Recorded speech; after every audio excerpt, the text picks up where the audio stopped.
नमस्कार। आकाशवाणी जयपुर अजमेर से प्रस्तुत हैं प्रादेशिक समाचार।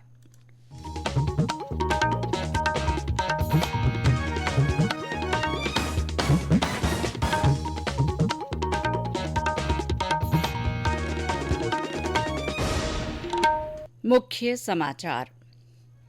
प्रदेश के 7 विधानसभा क्षेत्रों में उपचुनाव के लिए मतदान शांतिपूर्ण संपन्न। शाम 5 बजे तक 64.82% वोट डाले गए। प्रधानमंत्री नरेंद्र मोदी ने देश भर के विभिन्न रेलवे स्टेशनों पर 18 प्रधानमंत्री भारतीय जन औषधि केंद्रों का शुभारंभ किया। इनमें राजस्थान के 3 स्टेशन शामिल। सर्वोच्च न्यायालय ने बुलडोजर कार्रवाई को चुनौती देने वाली याचिकाओं पर महत्वपूर्ण फैसला दिया। और केंद्रीय उपभोक्ता संरक्षण प्राधिकरण ने कोचिंग संस्थानों द्वारा भ्रामक विज्ञापनों पर रोकथाम के लिए दिशा निर्देश जारी किए।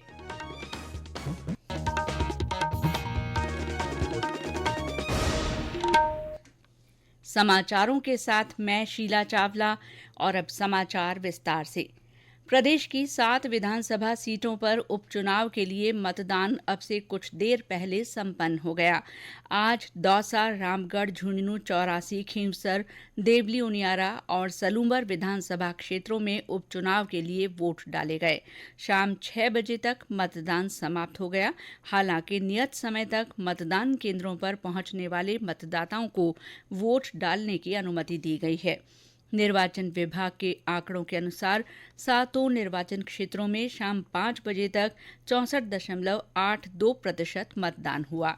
दौसा में 55.63%, रामगढ़ में 71.45%, झुंझुनू में 61.8%, चौरासी में 68.55%, खींवसर में 71.04%, देवली उनियारा में 60.61% और सलूंबर में 64.19% वोट पड़े।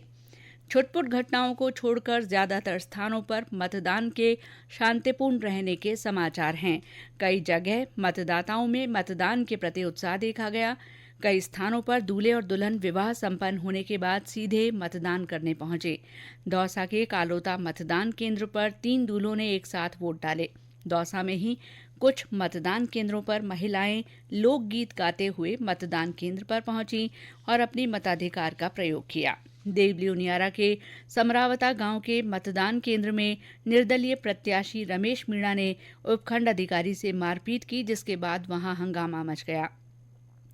टोंक की जिला निर्वाचन अधिकारी सौम्या झा ने बताया कि समरावता में ग्रामीण अपने गांव को देवली तहसील से हटवाकर उनियारा तहसील में जोड़ने की मांग को लेकर मतदान का बहिष्कार कर धरने पर बैठे थे। निर्दलीय प्रत्याशी भी ग्रामीणों के साथ बैठे हुए थे। इसी दौरान ये घटना हुई। जिला कलेक्टर ने बताया कि मामले की जांच की जा रही है और उसके अनुसार कानूनी कार्रवाई के लिए आगे लिखा जाएगा। वहीं आरएएस एसोसिएशन के एक प्रतिनिधिमंडल ने मुख्य निर्वाचन अधिकारी नवीन महाजन से मुलाकात कर घटना की निंदा की और दोषी के खिलाफ कार्रवाई की मांग की। हमारे संवाददाता ने बताया कि इन उपचुनावों में कई दिग्गज नेताओं की साख दांव पर लगी है।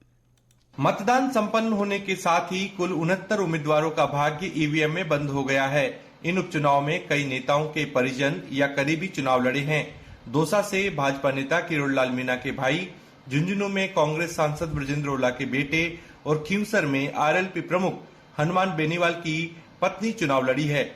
ऐसे में इन नेताओं की साख दांव पर लगी है। कांग्रेस के लिए झुंझुनू, देवली, उनियारा, रामगढ़ और दौसा की सीटों को फिर से जीतने की चुनौती है। राष्ट्रीय लोकतांत्रिक पार्टी के लिए खींवसर सीट तथा भाट ट्राइबल पार्टी के लिए 84 विधानसभा सीट जीतना साख का प्रश्न बना हुआ है। वहीं इन चुनावों के नतीजों से राज्य की भाजपा सरकार के कामकाज को भी आंका जाएगा। जितेंद्र द्विवेदी, आकाशवाणी समाचार, जयपुर।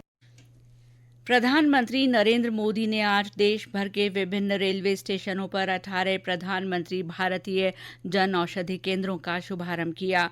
उन्होंने बिहार के दरभंगा से वीडियो कॉन्फ्रेंसिंग के जरिए 12,000 करोड़ रुपए से अधिक की अन्य विकास परियोजनाओं के साथ इन केंद्रों का उद्घाटन किया। ये केंद्र यात्रियों के लिए रेलवे स्टेशनों पर सस्ती दवाओं की उपलब्धता सुनिश्चित करेंगे। प्रधानमंत्री ने इस मौके पर देशवासियों को संबोधित करते हुए कहा कि केंद्र सरकार विकसित भारत बनाने की दिशा में तेजी से अपने कदम बढ़ा रही है।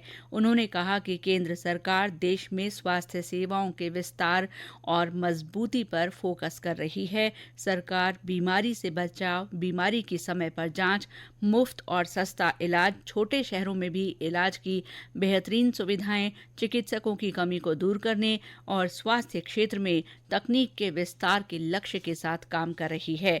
उन्होंने कहा कि केंद्र सरकार द्वारा चलाए जा रहे विभिन्न अभियान, फिट इंडिया मूवमेंट, स्वच्छ भारत अभियान, हर घर नल से जल जैसे अभियानों से न केवल स्वच्छता बढ़ी है बल्कि बीमारियों के संक्रमण पर भी रोकथाम लगी है। हमारा पहला फोकस बीमारी से बचाव पर है, दूसरा फोकस बीमारी की सही तरीके से जांच पर है, तीसरा फोकस है लोगों को मुफ्त और सस्ता इलाज मिले और सस्ती दवाएं मिले। हमारा चौथा फोकस है छोटे शहरों में भी इलाज की बेहतरीन सुविधाएं पहुंचाना, देश में डॉक्टरों की कमी को दूर करना। और हमारा पांचवा फोकस है स्वास्थ्य सेवाओं में टेक्नोलॉजी का विस्तार करना।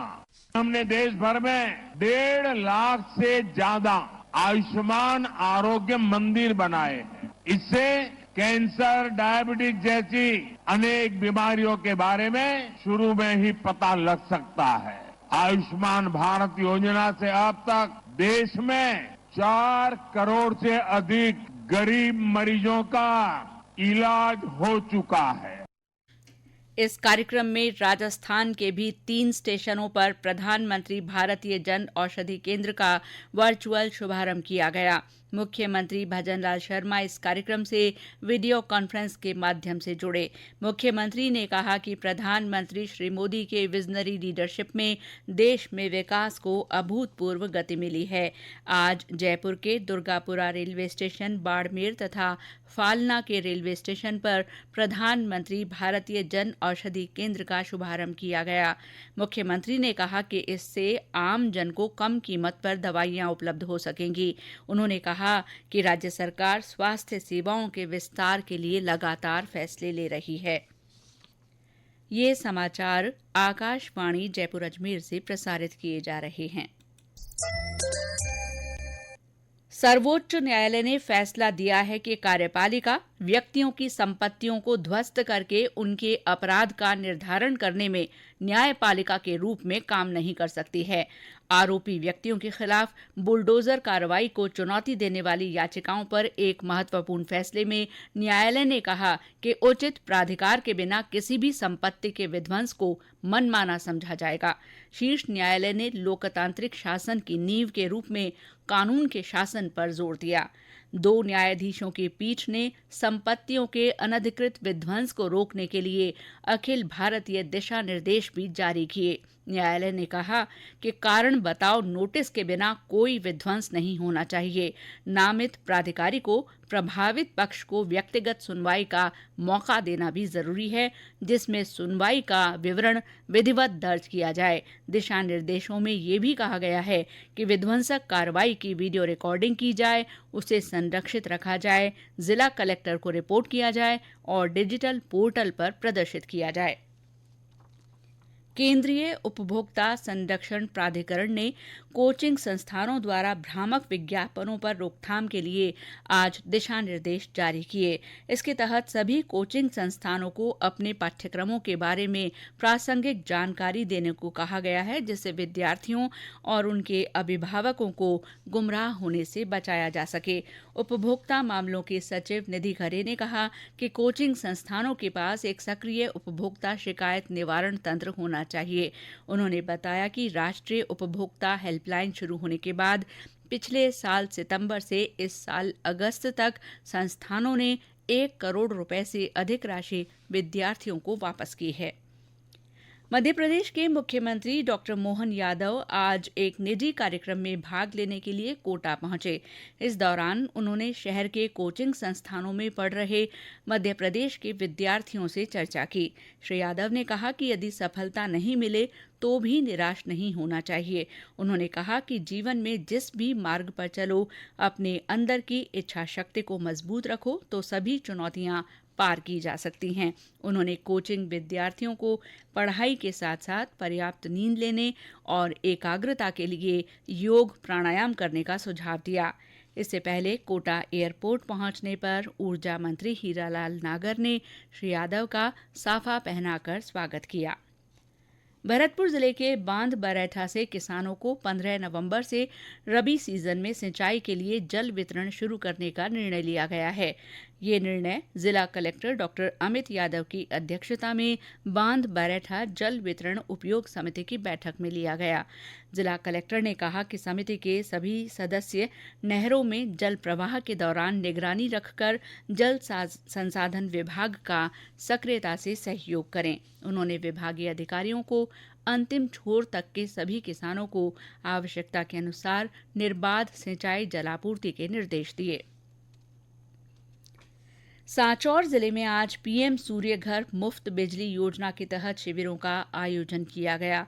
सांचौर स्थित ओल्ड पावर हाउस और हाड़ेचा गांव में अटल सेवा केंद्र पर आयोजित हुए शिविरों में 30 नागरिकों ने मौके पर ही योजना के तहत पंजीकरण करवाया।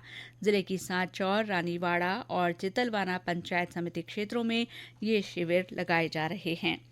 सवाई माधोपुर में आज नार्को कोऑर्डिनेशन संबंधी जिला स्तरीय समिति की बैठक जिला कलेक्टर शुभम चौधरी और पुलिस अधीक्षक ममता गुप्ता की संयुक्त अध्यक्षता में आयोजित हुई। जिला मजिस्ट्रेट ने कहा कि युवाओं में बढ़ती नशे की प्रवृत्ति देश और मानव समाज के लिए घातक है। उन्होंने कहा कि ऐसे व्यक्तियों के खिलाफ सख्त कानूनी कार्रवाई किए जाने की आवश्यकता है जो नशे की सामग्री के रैकेट चला रहे हैं। जिला पुलिस अधीक्षक ने सभी संबंधित विभागीय अधिकारियों से कहा कि वे इस बारे में खुफिया जानकारी पुलिस के साथ साझा करें। और अंत में मुख्य समाचार एक बार फिर। प्रदेश के 7 विधानसभा क्षेत्रों में उपचुनाव के लिए मतदान शांतिपूर्ण संपन्न हुआ। शाम 5 बजे तक 64.82% वोट डाले गए। प्रधानमंत्री नरेंद्र मोदी ने देश भर के विभिन्न रेलवे स्टेशनों पर 18 प्रधानमंत्री भारतीय जन औषधि केंद्रों का शुभारंभ किया। इनमें राजस्थान के 3 स्टेशन भी शामिल। सर्वोच्च न्यायालय ने बुलडोजर कार्रवाई को चुनौती देने वाली याचिकाओं पर महत्वपूर्ण फैसला सुनाया है। और केंद्रीय उपभोक्ता संरक्षण प्राधिकरण ने कोचिंग संस्थानों द्वारा भ्रामक विज्ञापन पर रोकथाम के लिए दिशा निर्देश जारी किए हैं। इसके साथ ही प्रादेशिक समाचार बुलेटिन समाप्त हुआ। नमस्कार।